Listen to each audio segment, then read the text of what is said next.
Hi, this is Vicki. I'd like to welcome you to another edition of Crafting for Fun. Today I'm going to share with you how I created this card box to hold a set of gift cards that I created for a friend. This box is 3/4 of an inch thick. It measures 6 inches long by 4.5 inches wide, and it can hold 4 to 6 fully embellished cards along with their envelopes. I currently have 4 cards in this box that are all pretty heavily embellished. I used a Zoo Babies theme. To create these cards, I used images from the Create a Critter Cricut cartridge, and I cut those on my Cricut machine and applied them to my cards. But today what I'm here to show you is how I made the box. These cards, by the way, and the envelopes, I'll just tuck nicely back into the box here, and the box just slips closed. Now I am calling this box a one-sheet wonder because it can be made entirely from one sheet of cardstock. And then the embellishments on the front, what inspired me to actually make this box in the first place was I had one sheet of 12 by 12 cardstock in this it looked like zoo crating, you know, for carrying animals to the zoo, and it kind of inspired me to make these little animal cards. I was able to get actually enough out of one sheet of this paper to create 2 boxes and then to embellish my cards on the inside. So let's concentrate on creating our box. To make the box, you'll need a few basic simple supplies. You'll need a sheet of cardstock, preferably a heavyweight cardstock. You'll need some type of a scoring tool, and today I'm going to use my Stampin' Up! Scoring tool. And then you will need some adhesive, along with a bone folder and some scissors. I recommend using sticky strip if you've never created a box before, because boxes are notorious for popping open if you use a lightweight adhesive, although you can use ATG adhesive if you have that. So I'm going to be using sticky strip in my demonstration. I'm going to show you what I do when I create a project like this. I make myself a template. I basically mark where all of my score lines are on my template, and I write notes to myself. Like, for example, this finished box is 4.5 by 6, and where I need to make my score marks. And then I've made little marks up here to show that I could round the corners of this box if I wanted to. And then I fold this flat and keep it for future reference. And if I ever decide to make this project again, I can just pull this out and I'll have all the information I need in order to do it. So I'm going to set that aside and show you how to do this box. So on the short side of your paper, the 8 1/2 inch side, you're going to need to lay that on your scoring tool. Oh, I'm sorry, we're going to work on the long side first. On the 11 inch side of your paper, let's score that first. You're going to score at 3/4 of an inch. You're going to score at 5 1/4 inches, 6 inches, and 10 1/2. And all of the measurements are showing on the screen today, and they'll also be available on my blog. And then when you turn the paper along the 8 1/2 inch side, along the short side of the paper, we're going to score at 3/4 of an inch. We're going to score at 6 3/4 inches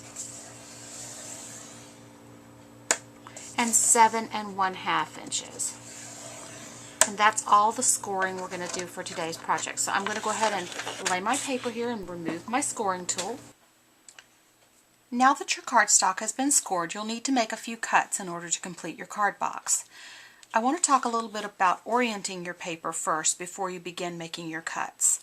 I have my paper oriented so that my 2 long horizontal score marks that are parallel to the long edge of my paper are at the top, and the 1 long score mark that's parallel to the long edge of my paper is along the bottom.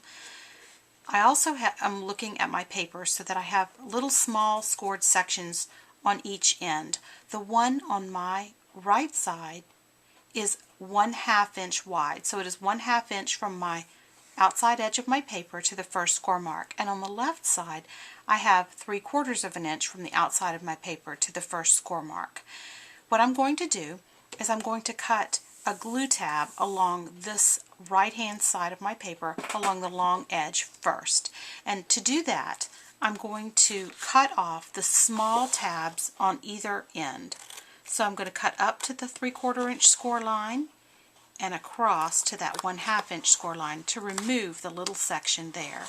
Then at the top, I'm going to actually be removing 2 of those little tiny sections. I'm going to cut in 1/2 inch and then up to that second intersecting score line.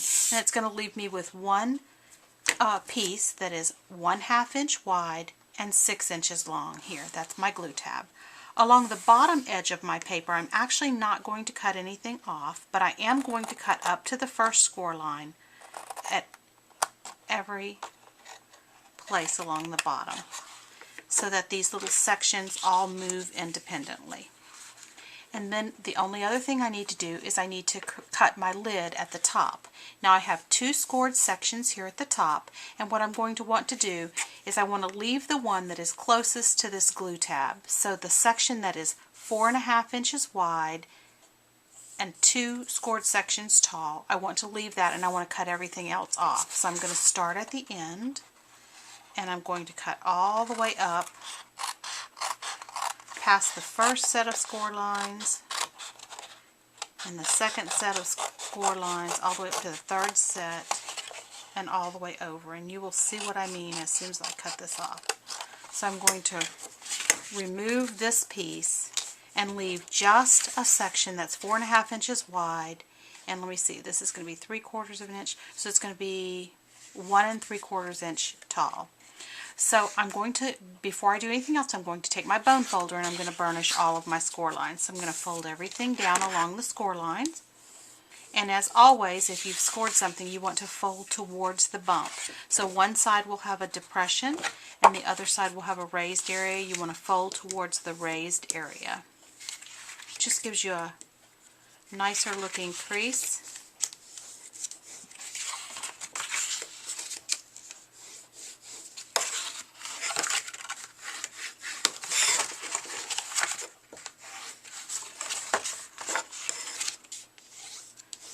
And like I said earlier in the video, heavyweight cardstock works best for this project.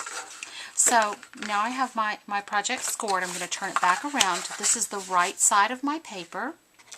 And I'm going to use sticky strip to adhere everything together. So I'm going to fold it this way. This is the 1/2 inch glue tab that I was talking about. I'm going to apply a piece of adhesive along that. And you want to make sure you go all the way to the top and all the way to the bottom of this glue tab.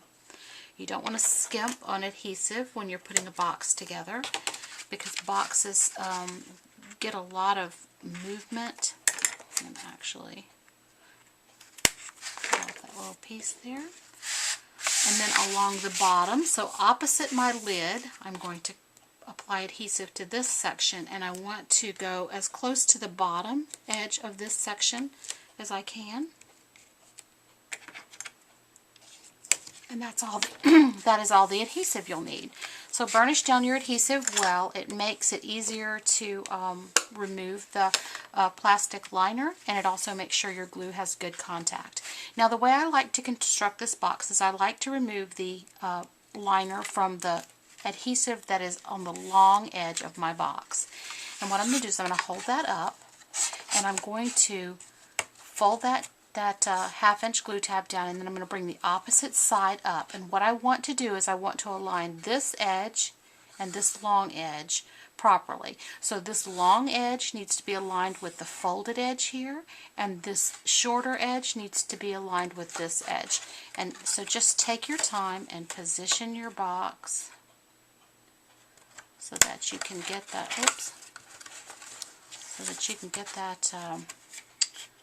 glue exactly where you want it. There we go. And then just rub along your edges. Now I turn my box upside down, and I actually fold the little tabs in, and I fold the tab with the glue on it, I fold that inward next, and then my last step will be to take the other tab and fold it back, and again I want this long edge to align with the folded edge. So just take your time and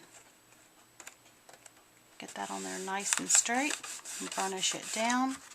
And then you turn your box over, and this is the top of your box. Again, you could use a corner rounder on these edges. if you want to, and then that will just fold inside. And then you can decorate your box with any embellishments or pattern papers that you desire. If you have any questions about this project, you can always email me at craftingforfun@gmail.com, or you can check out my blog, craftingforfun.blogspot.com, for additional craft ideas. I hope you enjoyed this project, and I'll see you back here soon.